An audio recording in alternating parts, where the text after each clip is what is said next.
Stay. All right.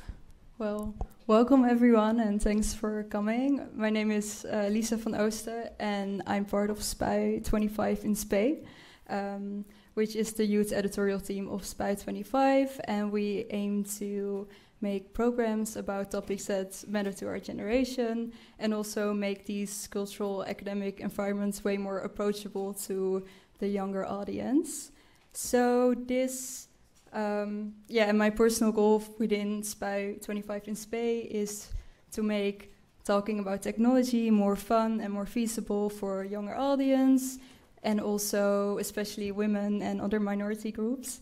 So talking about FemTech, and then also kind of serve as this mirror on how we kind of perceive certain norms, and also how we think about society is actually embedded and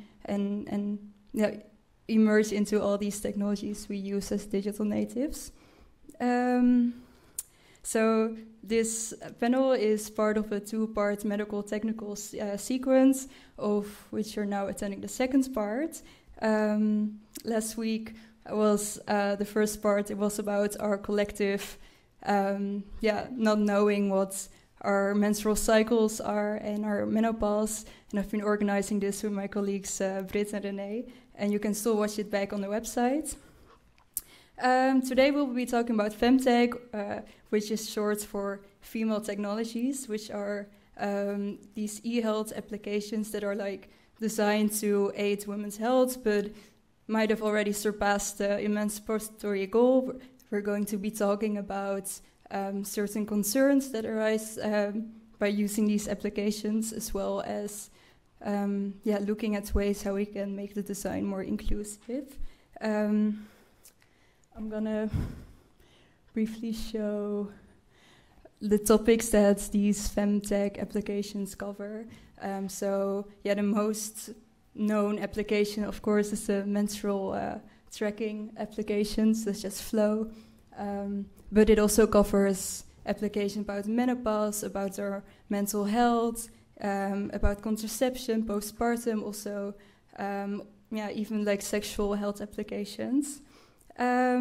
Before I'm going to introduce the speakers, I would like to start with a little disclaimer on behalf of our youth editorial board. If we say FemTech, we don't want to exclude anyone using these technologies who don't identify as a female. We'll just use this term as like a common terminology, and we by no means want to exclude anyone who menstruates but uses these technologies and don't identify as a female. So the speakers, I'm really excited because like 3 powerful women in technology, so I'm really excited. So the first one is Brooke. She is an assistant professor at the Digital Interactions Lab at the University of Amsterdam. She is a data scientist, and she critically researches gender dynamics and intersectionality embedded in the technical interactions, and is really suitable for this panel, as I think her research really serves as kind of this reassuring voice for women just starting in technology, because we encounter a lot of like insecurities, and I think she kind of break through those with her research, especially for women in computer science. I really like that. And the second speaker is Kathleen Guan. She's a PhD researcher at TU Delft. She has a diverse background in neuroscience, public health, and human rights, and she now focuses on the co-design of equitable AI health solutions. And she especially focuses also on diverse communities. And what is really interesting for this panel is that she also focuses on the youth, on adolescents, and just embracing that young citizens also have a voice, and making our voices heard in the design of these technologies. And then our last speaker is Naomi Jacobs, and she is an assistant professor in bioethics at the philosophy department at the University of Twente. She researches the ethical aspects of technological design, and particularly aimed at women's health, and she also wrote a lot of articles on FemTech. and covering vulnerability and ethics, design, and I think like last time we had coffee, and I think you have this perfect ability to ask like the very specific questions that summarize and also imposes new conversations at the same time. And last time you said something, and I think it might kind of set the perfect tone for this panel. And correct me if I'm wrong, because it's a translation, but you asked why aim to design a perfect tool or perfect solution in an imperfect world. So I really like that, and I think that perfectly sets the tone for this panel. So yeah, let's start.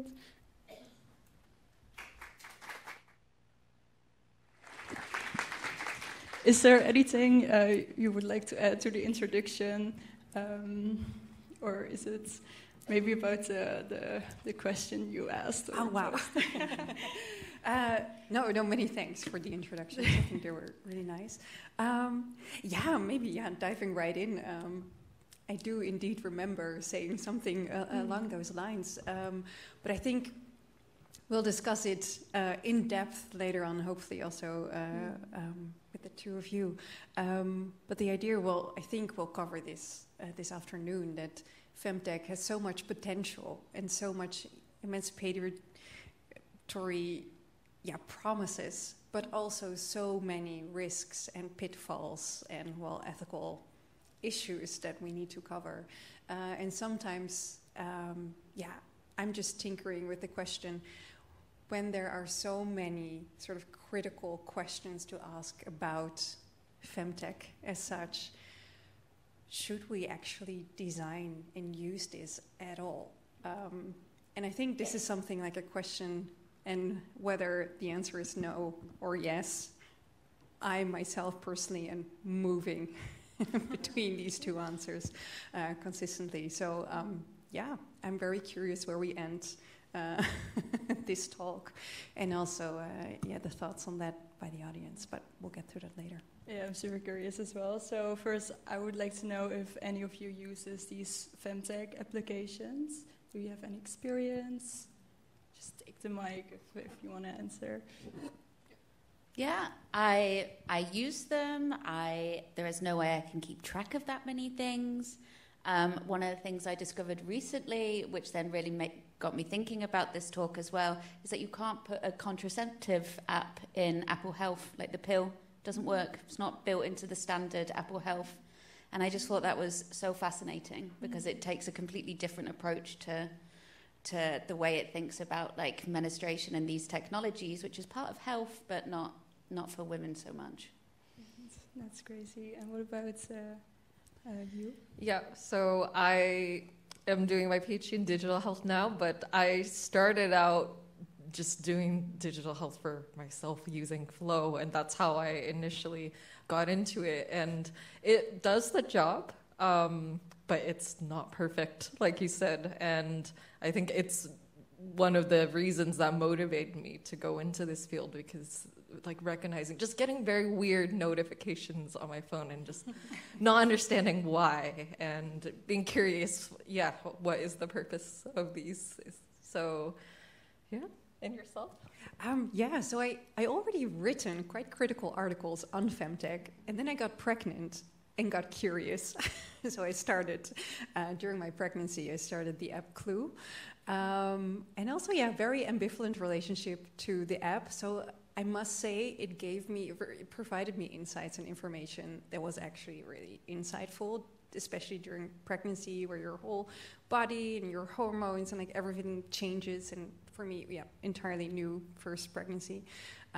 So insightful, but also at the same time, strange, weird, and a lot of privacy concerns. Yeah. Right. So thanks.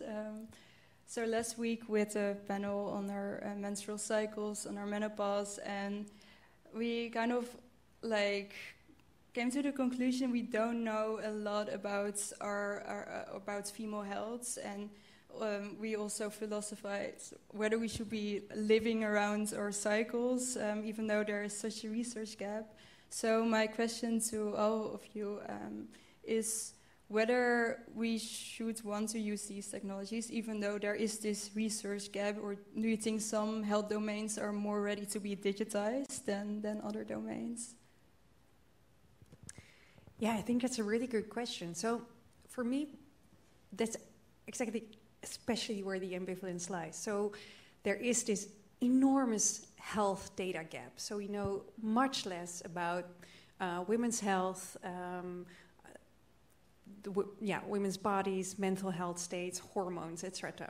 There's a huge gap in health sciences and data. So on the one hand, that's also how a lot of these FemTech apps market and promote themselves. They say, start using this app, you track your data, you also contribute with all the data that you put in those apps to this large data depository where then scientists, physicians, etc., can gain much more knowledge, etc., about female health and the women's body. And I would say, to a certain extent, that's great.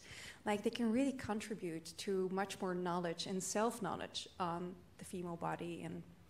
And at the same time, I would also say the historical roots of this problem, that there is so much less knowledge about women's health in comparison to the health of men, is a problem as such. And then in addition to that, so the solution is that women now have to start using commercial apps to fill that gap and work towards somewhat of a solutions ourselves. So that Right, it almost seems like we now have this like responsibility of solving this health gap by using these technologies.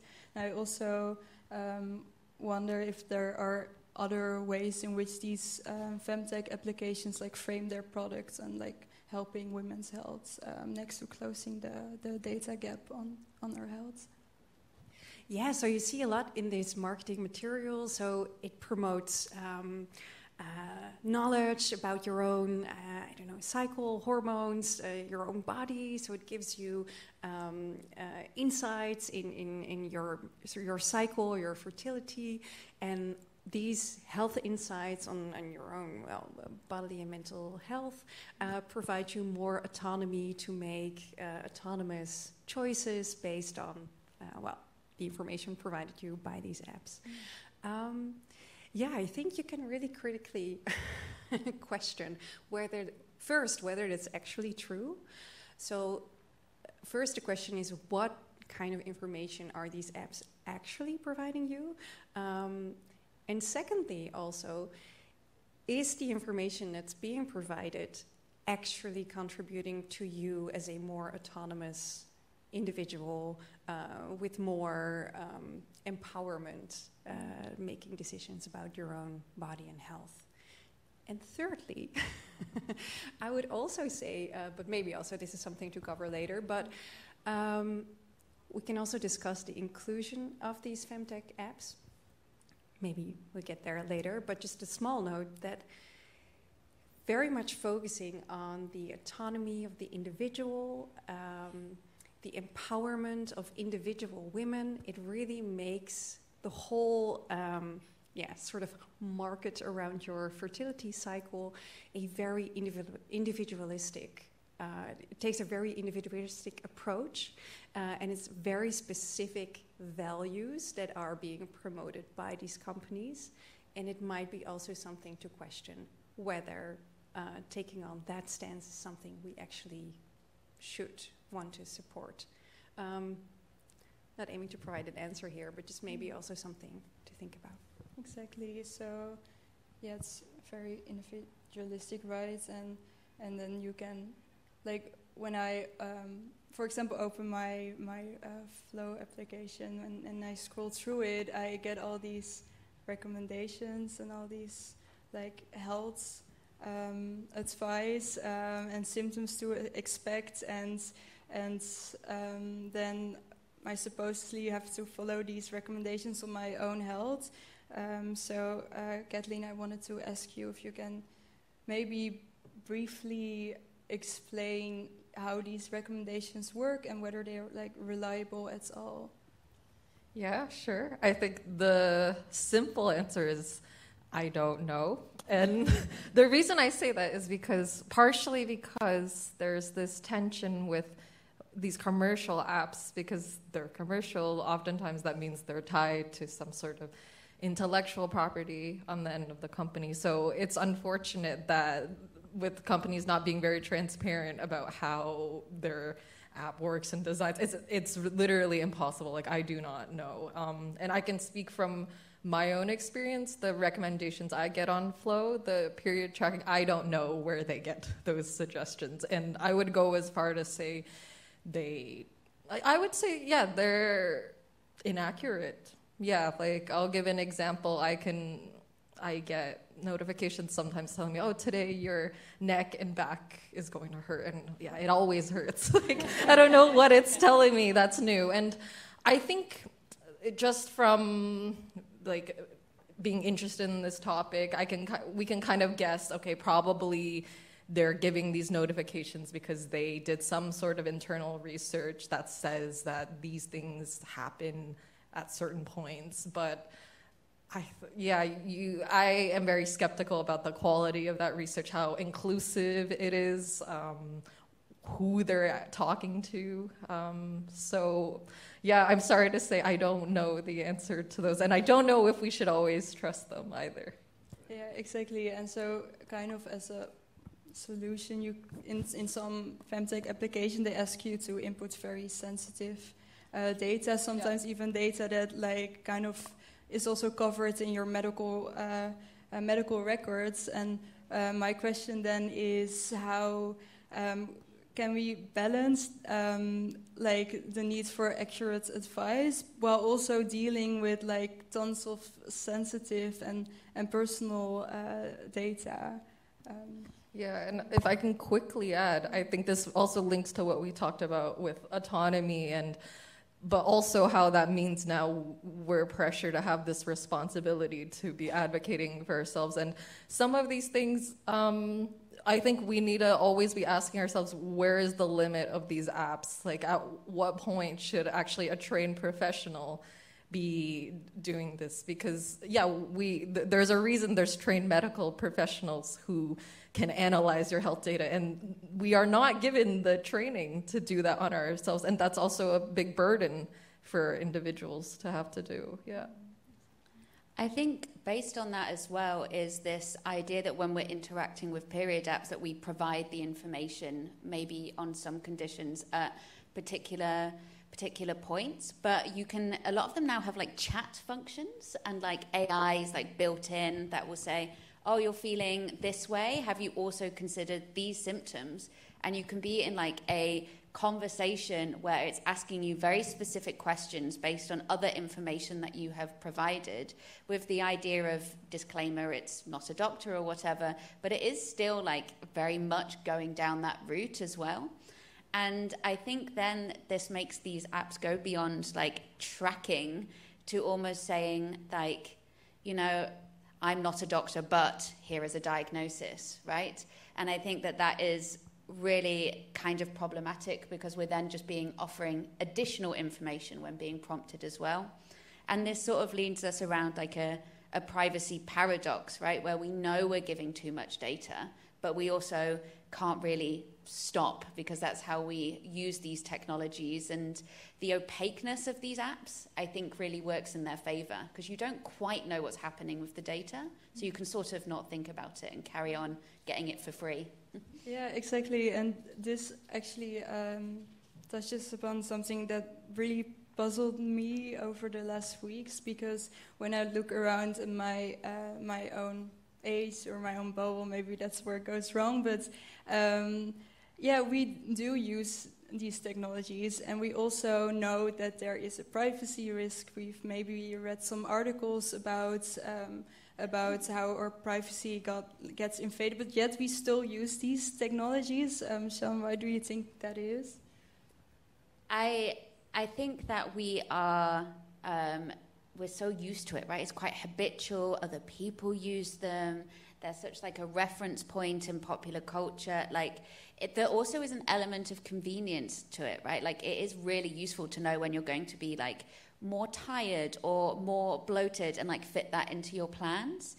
And as you said, like there's a gap there that commercial agencies have filled, and there isn't really an alternative to that. Like you can mark it in your calendar, right, and things like this, but the apps promise to be more intelligent than that, to update their predictions, to like work with your life, and they promise this like personalization.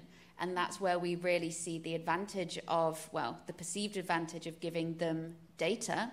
But I think we need to also think about the context in which we're giving data, right? I've seen some people quite worried about the state of using these tracking apps in the US and what that means with the repeal of Roe versus Wade, and how these apps might become quite dangerous in these instances when you have like the bounty laws as well, where you get $10,000 if you know that someone may have had an abortion and you report them to the authorities, right?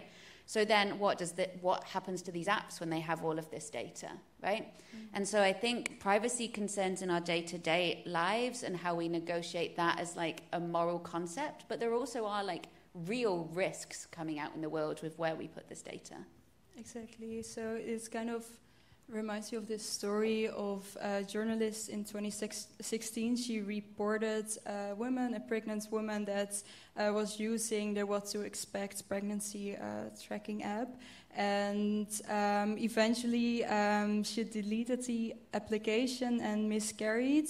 But still, on the due date of when she would have gotten the baby, she received a lot of advertisements of companies that were congratulating her on her baby that never was born. And this, so it was all being sold, and it touched upon the notion how her privacy is at risk. And what I really wonder, and maybe Naomi, you know this, is whether there are any apps that handle this well or better than the apps we've been talking about.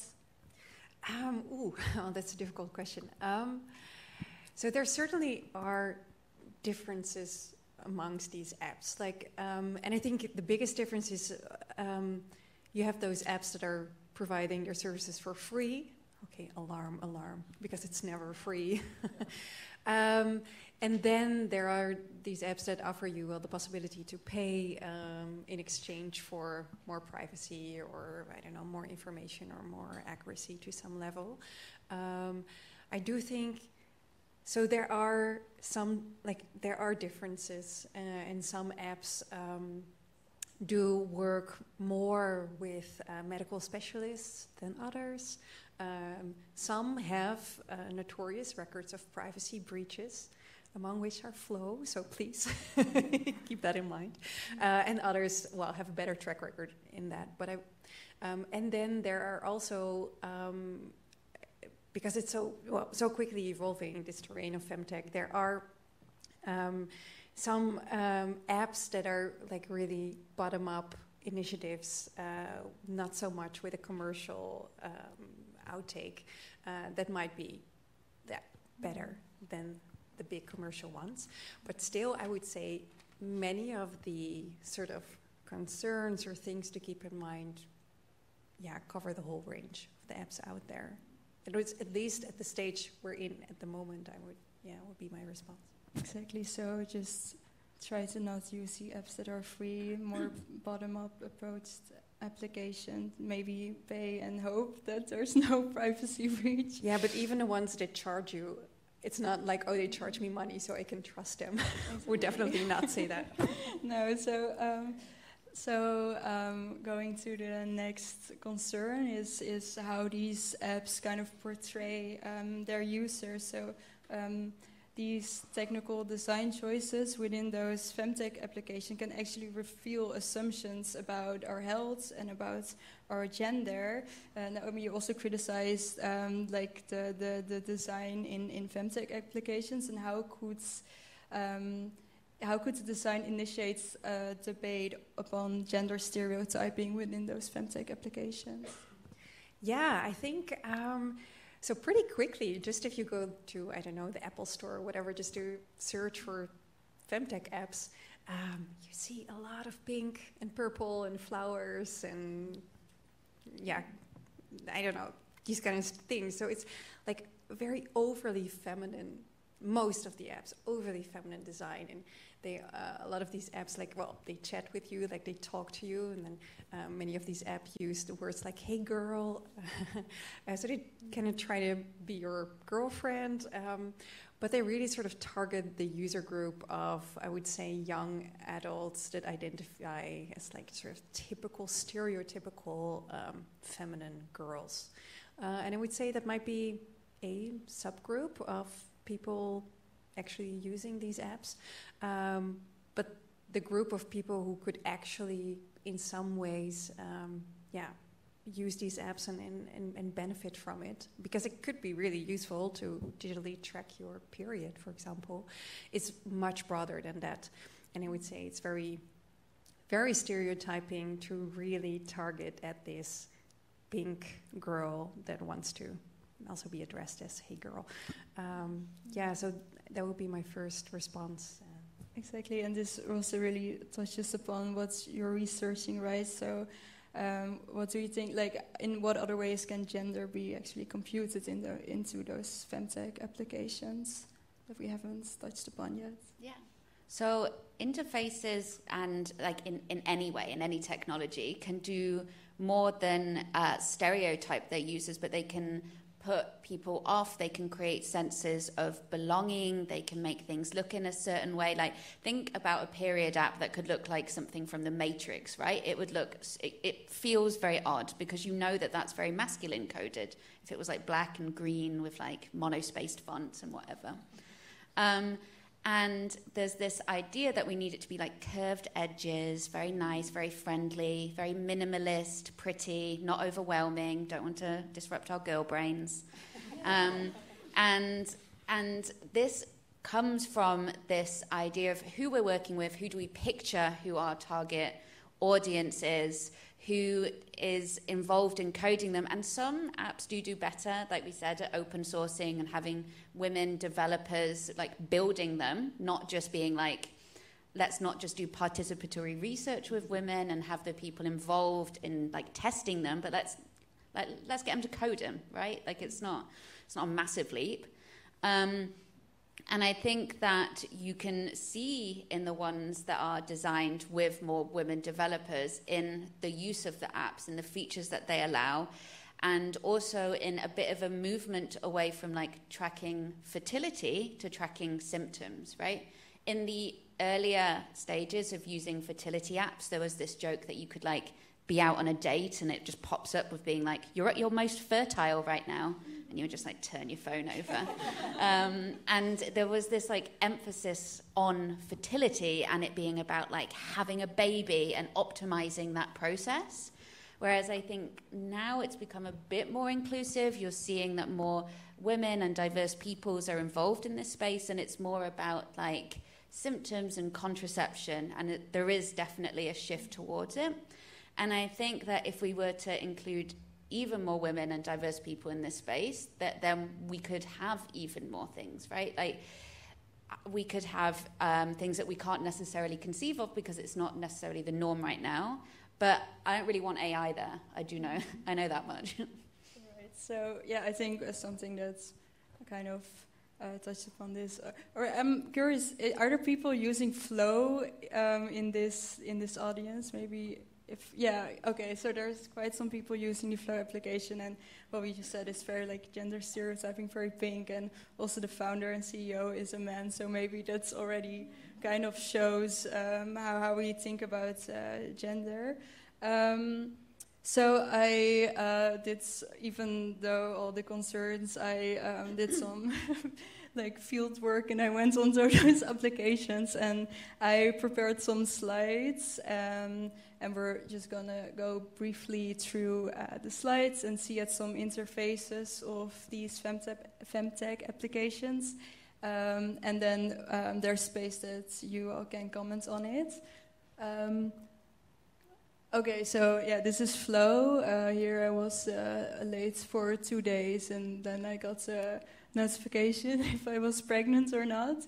Then this is for pregnancy tracking application. I thought, okay, great. I can. It doesn't really assume that I'm the mother per se, but then I got this to-do list of okay, assuming that I might have a partner who wants to clean for me, and this is the same application where you could choose your baby, and these were all the options, and then it would show your baby throughout the entire process. This is an application for the prevention of breast cancer, so you can actually keep track on your nipples and see whether you're at risk of getting breast cancer. This is Natural Cycles, an application for contraceptives, and it actually says that using the app is more better in preventing pregnancy than the male condom. I think that's. I want to check their sources. Yeah. So this is a female FemTech application with stories and to listen to get your libido back as a woman. And then this is also a FemTech sexual application, which you can connect your vibrator to the application, and then it can gather a lot of data on how you would like your vibrator to work. So this is a bit of an some things I found on the application. So yeah, was there anything that surprised you out of it? What do you want to comment on? Just feel free to take the mic and say something. Can we go back to the flow one and criticize everything? Yeah. Okay. This is the flow one, I think. Yeah. I mean, I was just when you were showing the slides and I saw the boo one, I just thought it was very strange. Yeah, and it might not be something that I would want to see if I'm tracking my period. So I think even just looking at the design choices are kind of suspicious. Yeah. Anything else we would like to add to the flow application interface? Or should we look at some other slides that you might have found interesting? Well, I could share some things about natural cycles. And also, so it's had so it's more reliable than the condom. Was that it's left above. So I'm actually kind of shocked that they're still advertising this, because I think it's almost, maybe 10 years ago already. There was quite a scandal, maybe some of you already know, with this specific app. So it's a non-hormonal birth control. And especially, it's quite a lot of women are using this. And they indeed advertise with very high rates of reliability. And then in Sweden, I think almost 10 years ago, there was a really high increase of rather young women seeking abortions at hospitals in Sweden. So the numbers rose so quickly that physicians there started a sort of examination of okay, what's going on here? Why all of a sudden so many young women are seeking abortions? All of these women were using this app. So here, and also we kind of discussed how do these apps work, how they come to their predictions, etc., etc. So Natural Cycles is actually quite difficult to use, and the creators of this app make a difference between people that are typical users and those who are perfect users. And the perfect users, they do everything right, and that's less than 10% of the people using this app. But all the rates that they're advertising of their reliability, etc., are based on this 10% of perfect users. But most of us are typical users, and the reliability rates are much lower, hence all of the abortions. Do you know what a perfect user looks like? Let me get to that. So you have to. So it comes like this app comes with a thermometer. Is that an English word? So you have to track your temperature each day at the exact same time, and then based on, because your temperature also provides information on your fertility. But who does that, to track your temperature at each day at exactly the same time? You have to then track that and put that into the app, and they have lots of questions. So I see someone. Yeah, because that's why they link it to like your Apple Watch or to your Oura Ring or those kind of things, because they track your temperature on that. Oh, okay. So now you can do that sort of automatically. Okay, so that's actually good to know. Let's repeat it so it's also on the mic. But apparently they combine it with Apple watches to track the. And with something that's already on your body anyways. So then it becomes easier to track it at exactly the same time. But also more complicated because now you have to make sure it's always charged and you're always taking it with you. Sure. But it might be one step more convenient to actually use a thermometer. So that was in the previous stages at the time that this research occurred. But actually, so maybe there are now a bit more perfect users due to this more convenient way of tracking your temperature.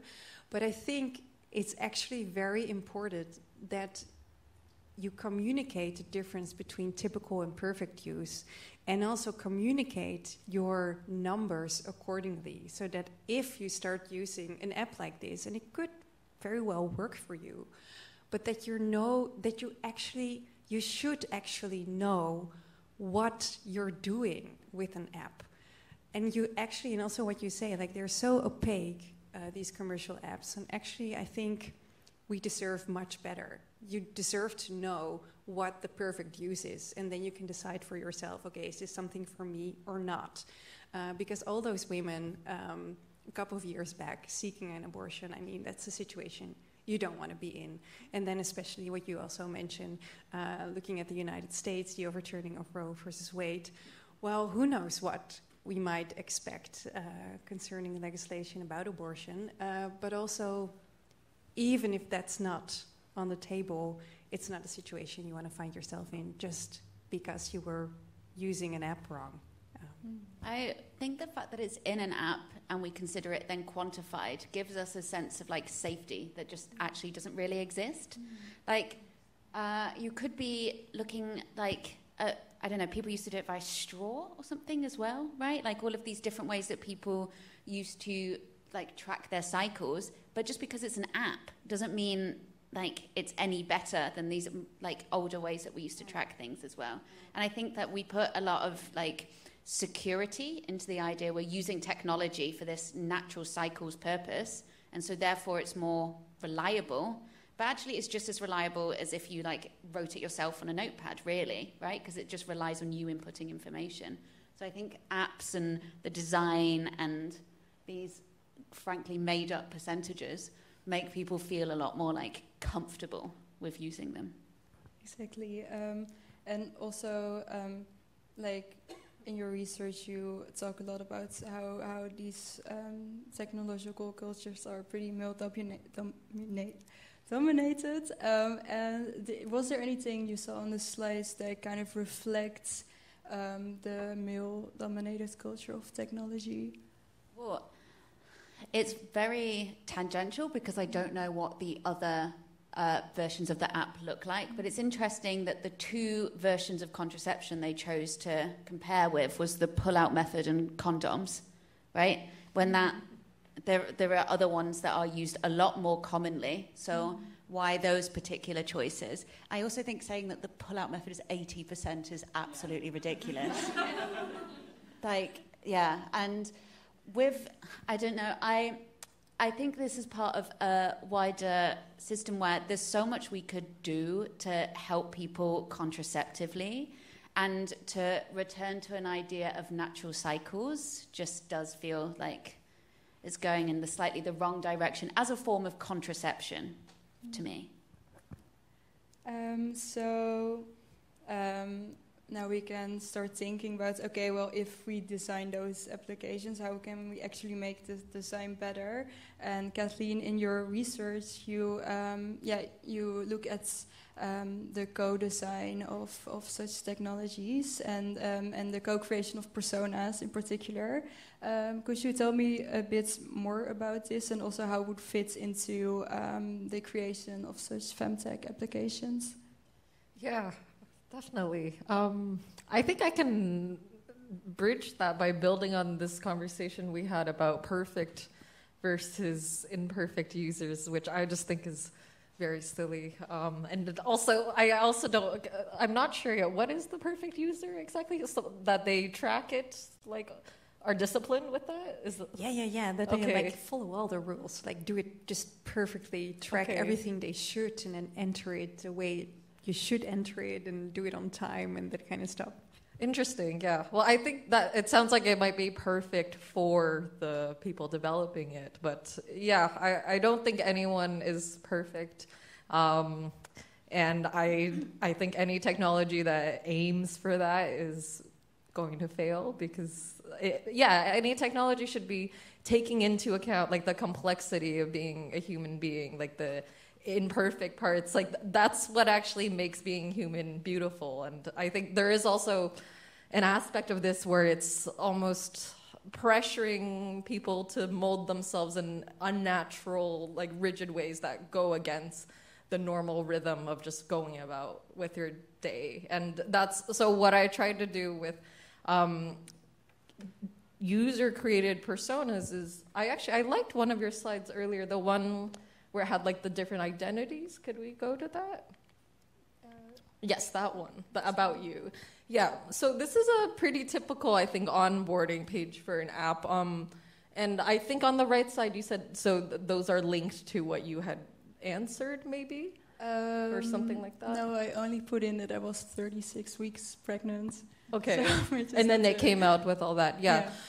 I think that this stage is a very interesting point to actually engage users. And this idea of user-created personas, and I can also use the word profiles, is imagine if you could actually select what goes into the profile that these algorithms are tailoring. So what I do is, in my work, I spend a lot of time with diverse users on something like this first page, and finding out from someone, a person like you, what are all the things about you that you find important, that you find meaningful, that you think would be relevant for the app. And like earlier you mentioned, maybe for one person they would like the app to know that they like going on dates a lot. Maybe someone else would like the app to know that they're an athlete. Someone else might not want the app to know that kind of information at all. So it's really this idea of how can we have more control over our profiles by actually creating them instead of having them created by something in the background. I don't know. There's also a lot of assumptions that are made even when you have these questions, right? Like, it said that your period was 2 days late, so what if you're pregnant, right? What if you're gay, right? You're probably not pregnant.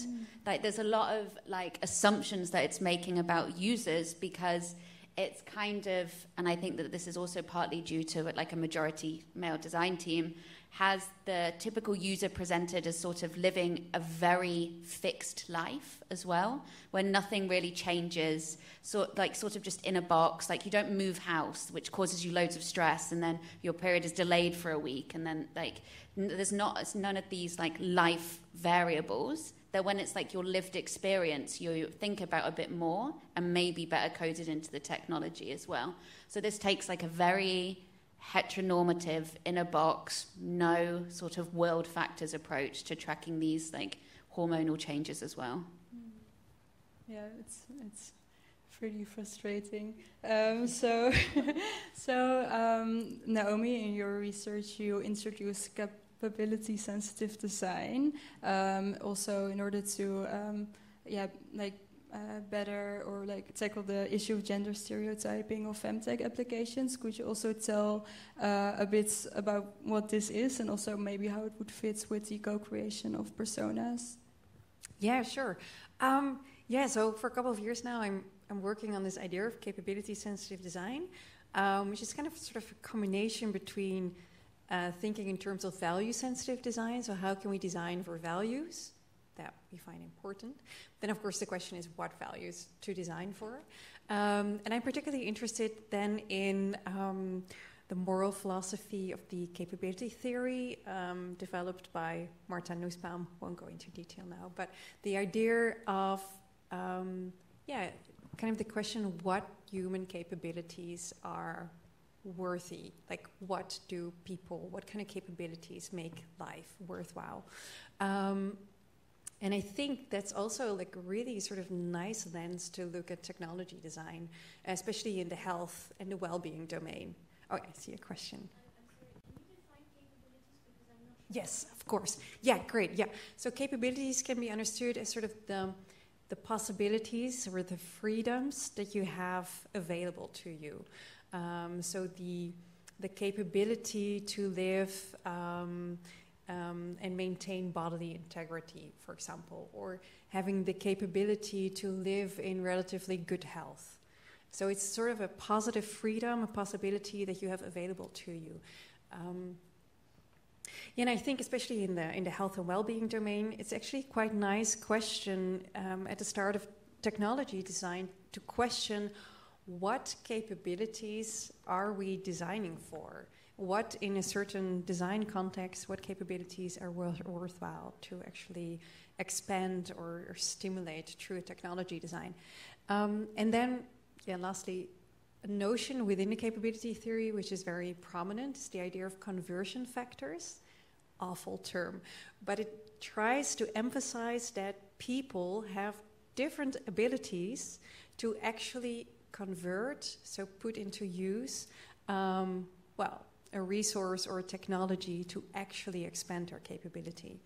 And these conversion factors or these kind of abilities could either be personal, so for example, having to do with your bodily abilities, but they're also social. So what kind of social or political norms are prevalent in a certain context that you're living, for example? And they're environmental. So in what kind of, where do you live? What kind of infrastructure is available to you? And I think thinking in terms of these varied conversion factors, and each one of you, each individual has their own package of personal, social, and environmental conversion factors. And if we can take that into account in the design process of a new technology and also a FemTech application, I think it can be way more diverse and way more inclusive. And it actually might be nice to see how that could link to thinking in terms of personas. Yeah. Exactly. Siân, is there anything you would like to add? How, if you would go about making such FemTech applications more gender inclusive, is there anything you would especially want to put into the design process? I mean, there's no reason that the user interface couldn't be more personalizable, right? I think when we talk about making interfaces like less feminine, we also have to be careful to not like chastise something for being very feminine and girly as well. So maybe if you just like, it's quite easy, and most apps lets us change like between light and dark mode or between different color tones and things like this, right? There's easily building features like that in that would just be, I don't know, quite a nice way of making something very inclusive a lot easier. So then to maybe kind of sum up everything we just talked about, do we think we're heading into this maybe emancipatory direction of what FemTech could be? Is it emancipating their users? Yes, no? Where are we heading towards? What do you think? That's a loaded question. Someone else. I'm really a little hesitant to answer this positively. So I think, also what you addressed, like there could be way more done in how the interfaces are being designed and how that looks like. And there's way more possible than currently is.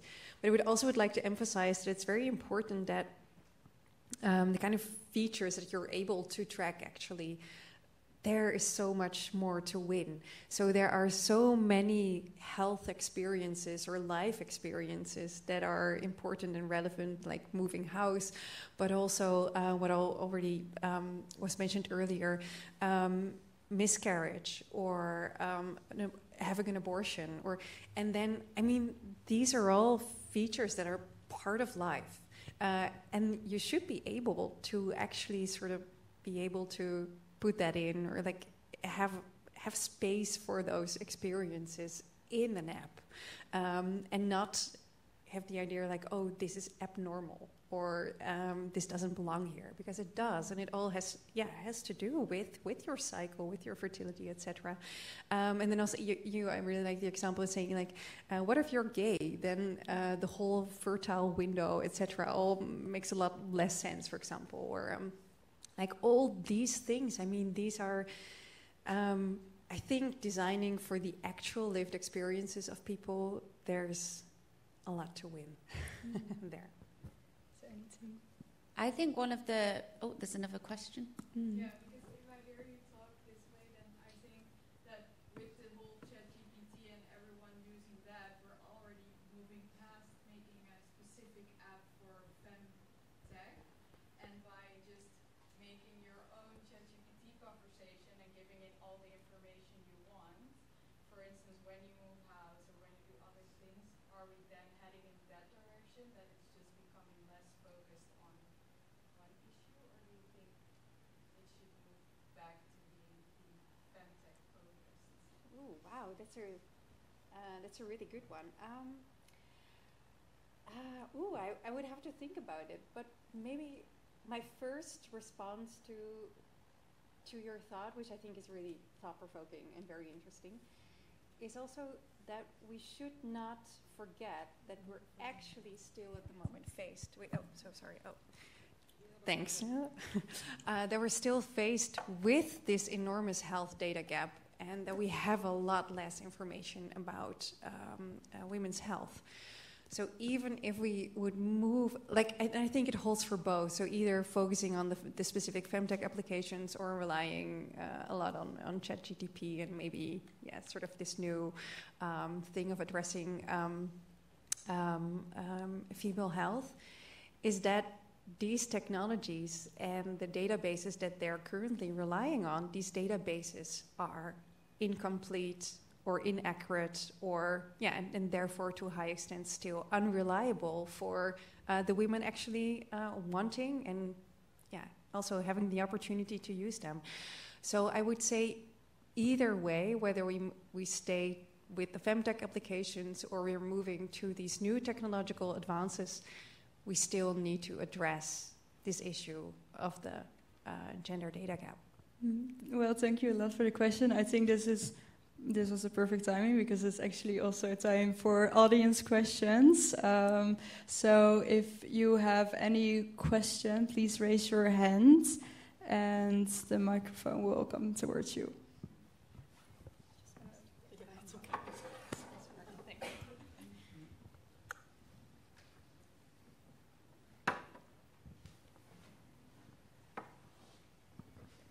Hi, first of all, thank you so much for the panel. It was very interesting. Especially the last question about whether we're moving in an emancipatory direction with technology like that. The answers reminded me a lot about the discourse that's happening in regards to, for example, facial recognition technologies and the lack of diversity in those data sets.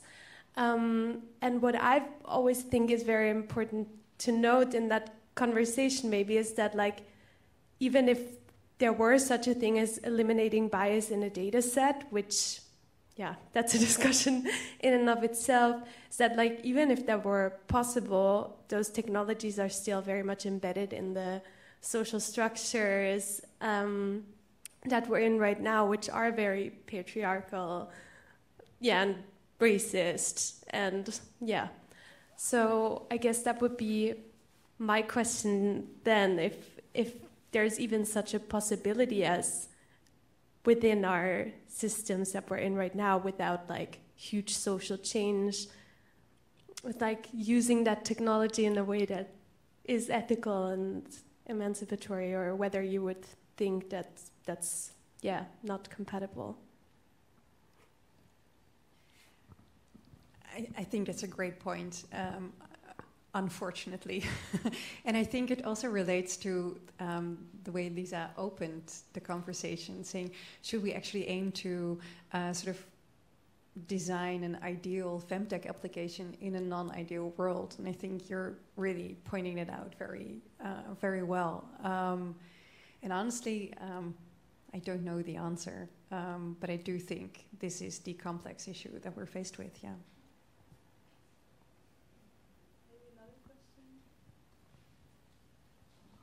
Hi, thank you for the discussion. It was really interesting. One of the questions that I have is regarding the future of FemTech. We see that in other areas, like dating, for example, people are tired of apps. And you also mentioned in the discussion that those apps also have a really individualistic approach. And I think that people are looking are in a search of community and belonging. How would you see the future of FemTech regarding in that regard, and maybe more initiative that can be in real life to fill this gap, because there is a knowledge gap regarding women's health, and if there are already initiative happening, or how you see that in the future?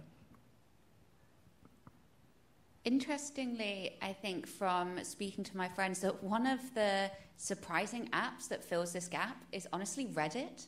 Like, there's so much on there, right? It's anonymous, you can communicate, you can get feedback. My friend told me that when she was trying to work out like weird symptoms in her pregnancy, if something had 10 people agreeing with it on Reddit, she was like, okay, it's probably the pregnancy, right? And I think that like there's like women and people are using like technologies in ways to find these problems and to like work together and to share information, because these apps don't lend themselves towards sharing the information, right? And so I think this does happen in other places. The opaqueness of data is such a problem. Most research done on this is done through data donations, where people essentially download all of their data from these apps and then give them to researchers, which always involves not having that big of a sample size. But yeah, I think people are filling these gaps, and there's definitely like this communicative, collaborative thing that goes on in other social media platforms of people taking it in their own hands and sharing symptoms, talking about like endometriosis, for example. And I think that like social media platforms and other platforms have done a lot of good in raising the profile of some of these as well. I think technologies can be bad, but sharing information can be quite empowering and a good thing.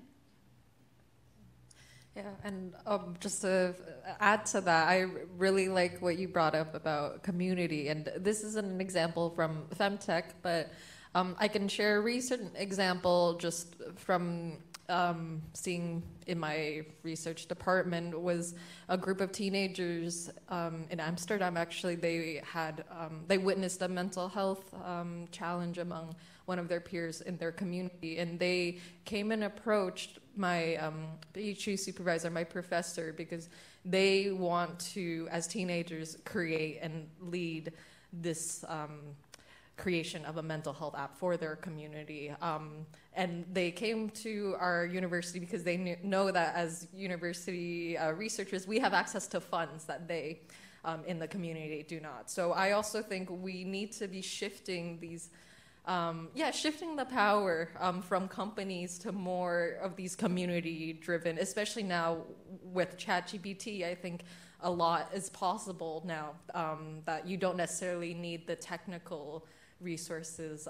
And obviously companies have the finances, but searching for these alternative financial pathways, just like these teenagers coming and approaching us at a university.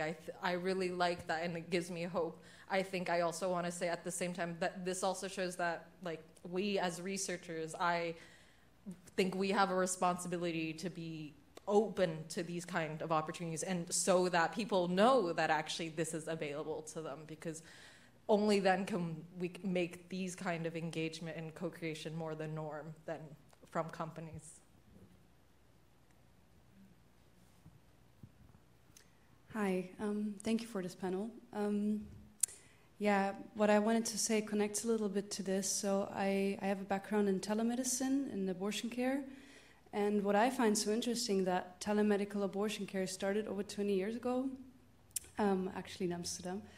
And what I find interesting about the design there is that because it didn't center any capitalist or patriarchal interests and didn't have any male CEO, but it centered feminist bioethical values as a core, I find it so interesting how the design developed there, and the communication strategies and the wording, the framing of certain reproductive situations and all of that, the framing of bodies, of gender. And my question to you as researchers in this area is, do you communicate with any feminist NGOs who center these values already for a while and have maybe experience in practicing these kind of inclusive designs and communication strategies? Yeah, what's your experience there? Well, thank you for bringing this up, and this actually sounds wonderful. And I don't know, like, the specific example that you're pointing at. I wasn't aware of that, so I'm very happy that you point that out to us. And I would love to, dive deeper into it and actually see. And also, I think it's really great that you pointed out that so many things are already invented, or there are already so many best practices. And it's so important that we also cherish that and see how that can influence some of the practices that we're trying to also innovate now. So I actually want to thank you for pointing that out. Thank you.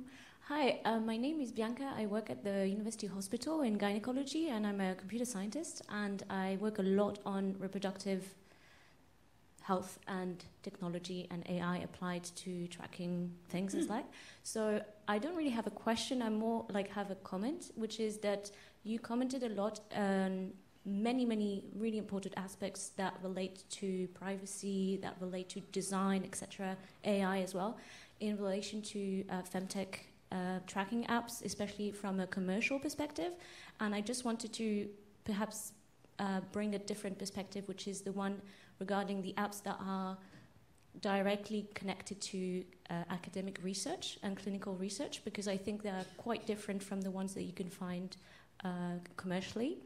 And I wanted to give some examples that maybe people here might not be aware of. So one of my colleagues, actually a gynecologist, male gynecologist, made an app to help his patients with endometriosis. So I'm glad you mentioned, to provide up-to-date information about endometriosis and also record their symptoms. Now, you mentioned earlier the gender data gap, and coming from a research background, I can guarantee you that we do not have enough data to do research on women's health at the moment. So these apps are actually crucial for the future of women's health, because we need that data in order to do the research that we want to do, right? So this is just a perspective to say that, yes, of course, there are like many issues with some of the apps out there, including privacy, including racism, including patriarchy, etc. But actually, they can also have a very positive impact on our well-being and health. And if you want to help my colleague make it better, please contact me, because I'm sure it can be made better, especially in terms of design. And a few of examples I wanted to also share with the community here, and some of them are actually commercialized. There is a designer and a professor at the University of Copenhagen that works specifically on tracking apps, and she's designed and commercialized one called Ovum. It's a bunch of design prices, and it's essentially an app whereby you can track your fertility and by doing a saliva test. So have a look online. It's called Ovum. It's, I think, very innovative, and it kind of ticks the box of a lot of the issues or questions you've raised. So just to say that sometimes apps are free, but they're not necessarily bad for you. And sometimes apps are also commercialized, but they might come from different, let's say, perspectives that are not commercial and therefore different in terms of results or risks or impact on women's health. That's it. Thanks.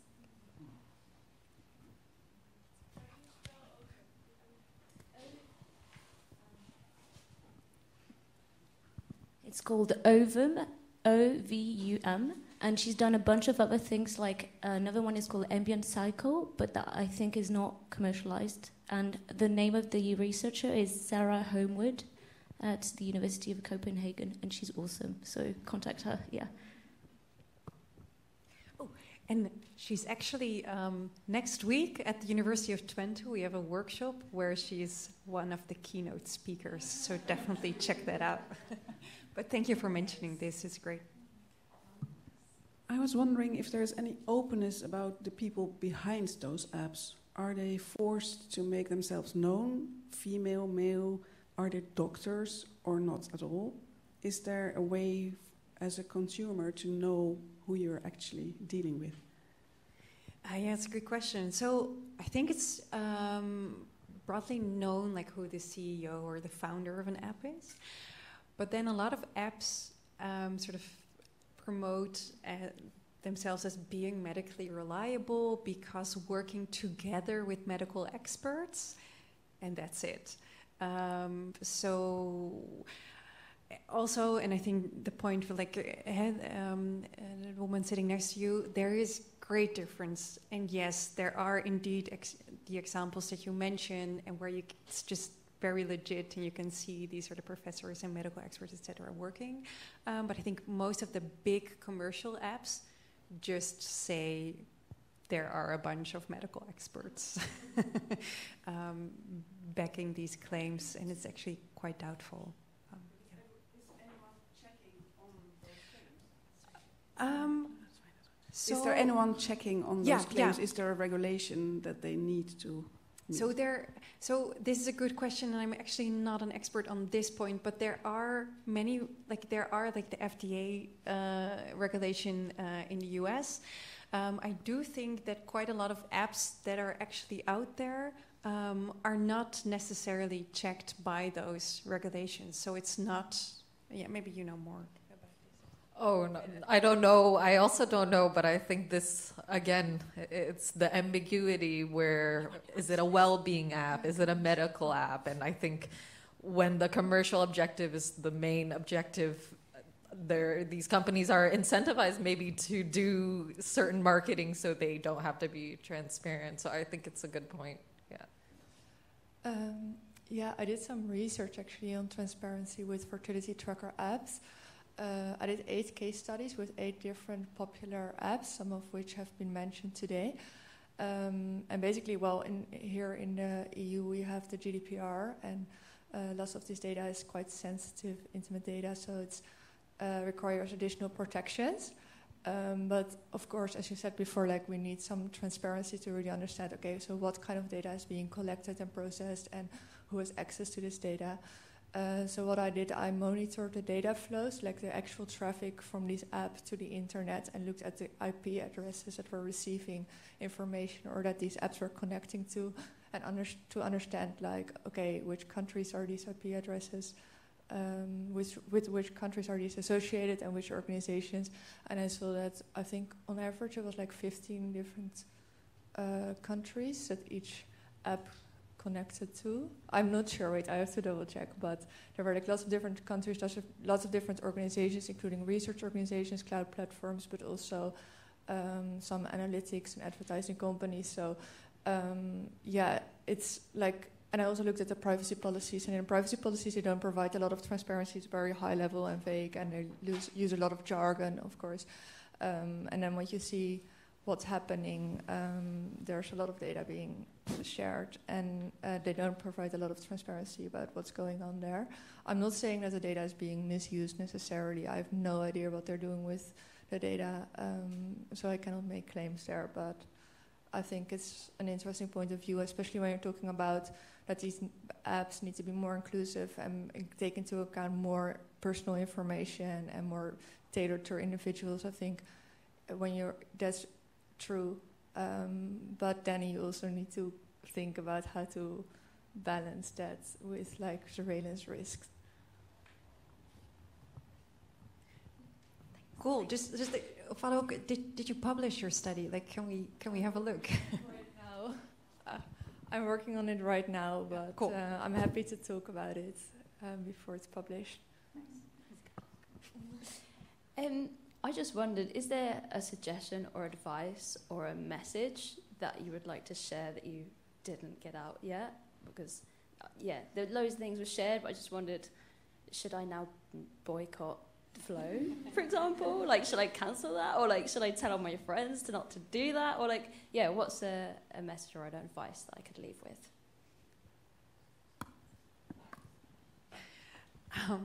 So I'm not sure whether I'm I'll just speak on my own behalf. Like, I would say as a takeaway message, just be don't be naive in using these apps. So, and also in response to what's already been said from the audience, that really do double check what app you are using, and is it a commercial app or not, or like what are the sources being used? Who founded the app?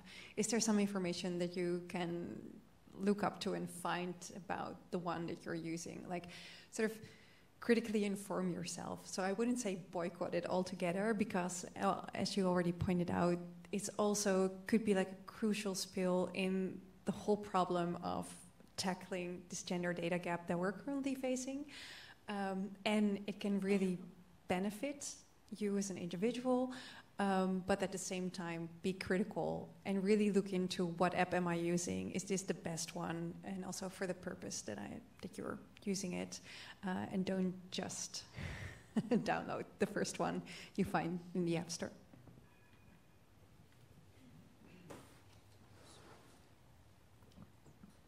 Hi, thank you so much for this evening. It was incredibly interesting.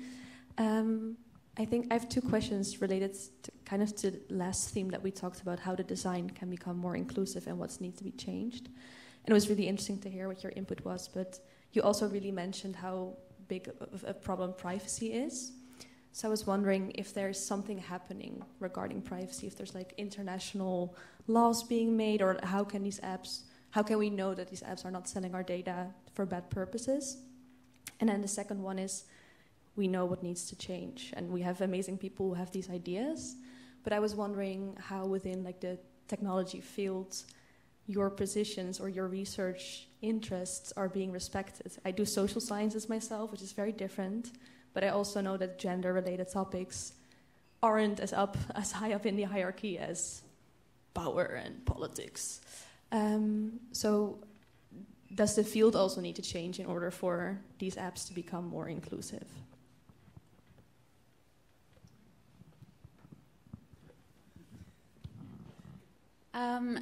So I think that you almost have to, and this maybe is very cynical, but you almost have to assume that your data is being sold to people, right? Like you have to almost work with that as a base assumption, I think. Especially like with any form of social media, you have to have an assumption that your data is going elsewhere, unless it is like locally bound to your phone, right? If an app requires access to the internet, if it's requesting that in terms of its permissions, it's probably sharing your data, right? And so I think it's worth keeping that in mind. With me personally, I'm in sciences, so I'm based within EVI, with the Informatics Institute, and I work largely on gender equity in programming and how that is coded into technology. And I think there is a movement towards being a lot more critical I think that the introduction of lots of AI tools is really providing an impetus by which we're getting like a lot more importance into what biases are coded in technology, because we can see it a lot more maybe than before. And so I think that there is a lots of ways of moving in like a direction that is better, but the problem is, what are the incentives for moving in a direction that's better, right? There's GDPR, there's lots of like regulation around these sorts of things in different countries, but I think that like the business model of them, like it's like Facebook, it's like any sort of social-based technology, right? It's collecting the data, and while that remains generally a viable business model, you will struggle to find something else. But yeah, I would say in general, just presume that everyone's selling your data all of the time, unless proven otherwise.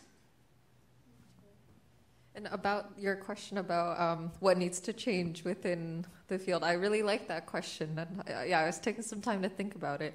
I think it's not just about what needs to change in the technology field. I think with ChatGPT now, AI is really becoming everywhere, even for people who never thought of themselves as like really liking technology. And I would love to see fields that you don't necessarily associate with technology, like more humanities fields, like more interdisciplinary collaborations, because only then can we get a more complete picture.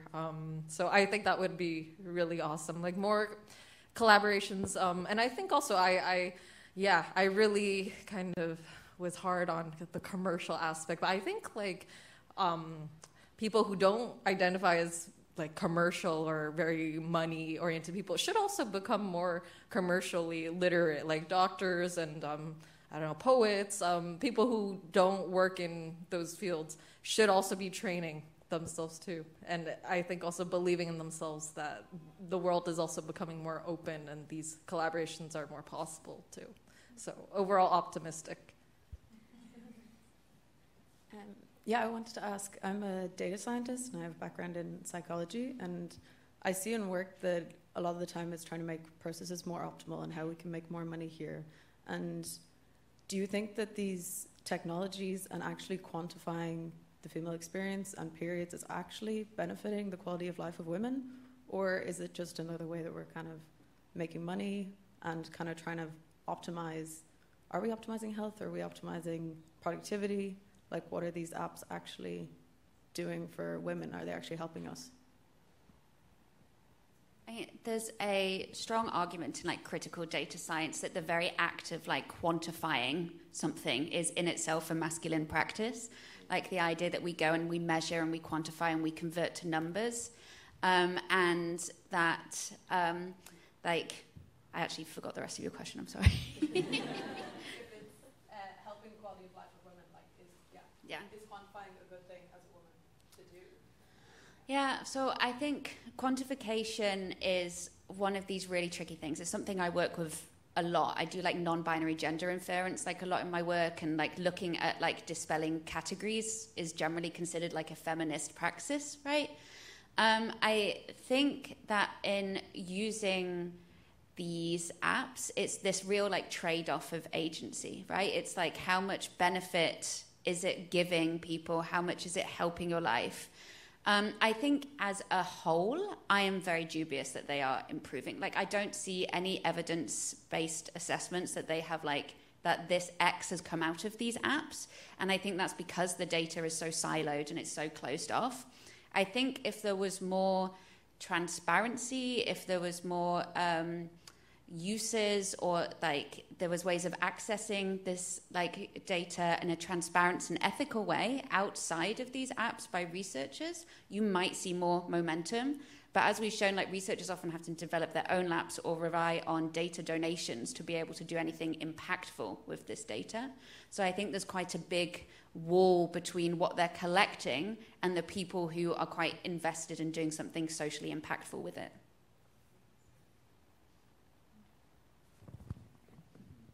Right, I think that was the panel for tonight. So I want to thank everyone for coming, and also if you found this interesting. Next week we also have a new talk on the manosphere and misogyny in the Netherlands, and it also touches upon how we as women might not always have the power over ourselves as we would like to.